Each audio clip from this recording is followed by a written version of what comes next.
Ծաղկազարդը մեծ ցնծությամբ նշվեց նաև Արաբկիրի Սուրբ Խաչ եկեղեցում։ Դեռ պատարագը չսկսած, դեպի եկեղեցի տանող ճանապարհները բազմամարդ էին։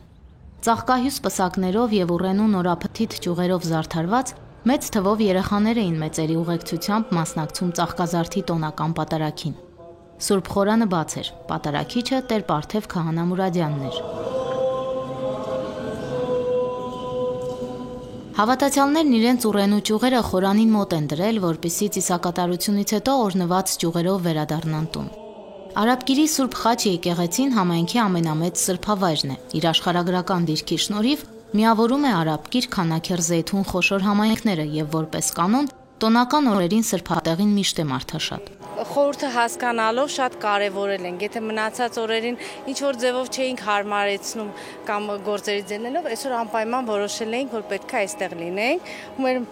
միակ դիստրիկտի օրհնության կարգին գոնե մասնակցենք։ Իմ աղջիկը շատ սպասված բալիկ ա եղել, այսօրը շատ ենք կարևորել, որովհետև մեր ամուսնուց հետո 7-րդ տարում ինքը ծնվեց, ու այսօրը չգիտեմ, մի ուրիշ խորհուրդ ունի մեզ համար։ Ավելի նեղանձնական ենք դարձրել երևի։ Շատ կարևոր է, երբ որ մանուկները այցելում են եկեղեցի, հենց դրա համար, որ ստանան Քրիստոսի օրհնությունը, քանի որ ինքը ուր գնում էր, մանուկները միշտ իրեն շրջապատում էին, եւ ուստի միշտ աղջիկաս հետ այս սիրուն տոնին միասին են գալիս։ Շատ եմ սիրում այս տոնը, որովհետեւ իմ համար ուրախություն է, Քրիստոսին դիմավորում ենք։ Այսօր զարգազարդ է, այդպես մենք ամեն տարի զարգազարդին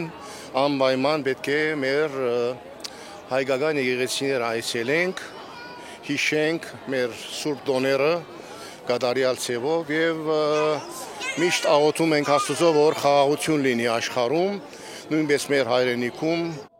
Աստված միշտ գալիս է մեզ ընդառաջ եւ կարեւոր է հասկանալ, պատրաստ ենք արդյոք Աստծուն փառաբանություններով եւ ովսաննաներով դիմավորելու, ասաց պատարագիչ քահանան։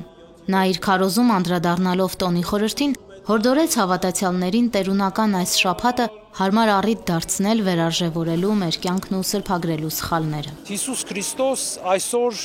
Երուսաղեմ մուտք գործեց որպես թագավոր, բայց մուտք գործեց ոչ թե մարդկանց համար ընկալելի երիվարներով, նժույգներով ու ամբողջ զորությամբ, այլ իր հեզությամբ եւ իր ճշմարտությամբ։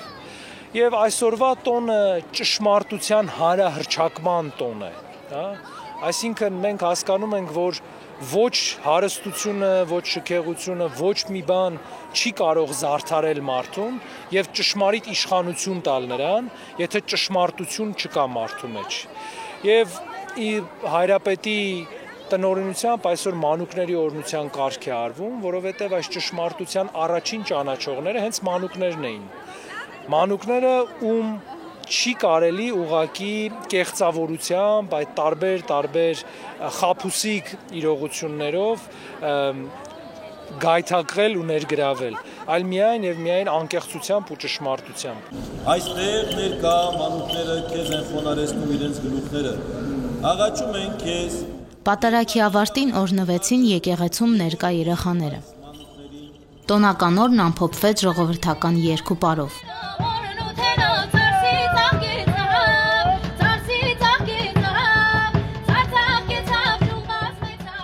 Անուշ Առաքելյան, Մեսրոպ Ավետիսյան, եկեղեցական կյանք։